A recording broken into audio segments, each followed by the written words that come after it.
Сәлеметсіздер ме, оқушылар? Бүгінгі өтетін сабағымыздың тақырыбы сан есім. Сабақтың оқу мақсаты тыңдаған материал бойынша тірек сөздерді белгілеу, ашық және жабық сұрақтарға жауап беру. Жіберілген пунктуациялық, орфографиялық, грамматикалық және стилистикалық қателерді мұғалімнің көмегімен тауып, түзету. Сөйлем мен сөз таптарын табу. Бағалау критерийлері.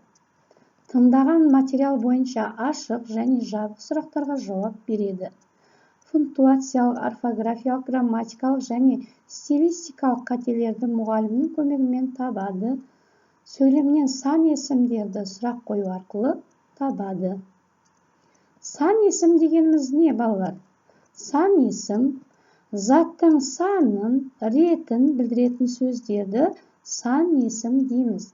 Сан есімдерге қанша, неше, нешінші деген сұрақтар қойылады. Мысалы, 5 кітап. Қанша кітап? 5 кітап. Екінші, нешінші? Екінші.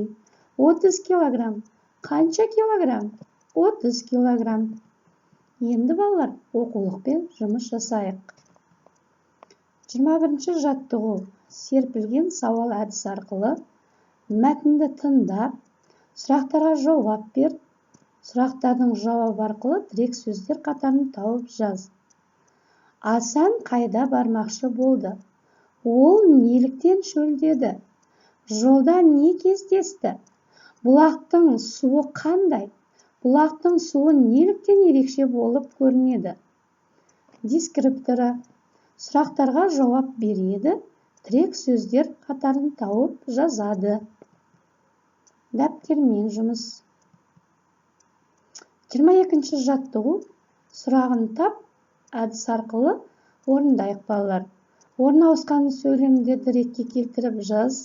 Сан есімдерді тап, оларға сұрақ қой. Теңіз одан әлде қайда көп. Жер бетінде 4 мұхит бар. Олардың саны 30-ға жетеді. Дескриптор. Сөйлемдерді реттеп жазады. Сан есімді жазады, сұрақ қояды. 24-ші жаттығу.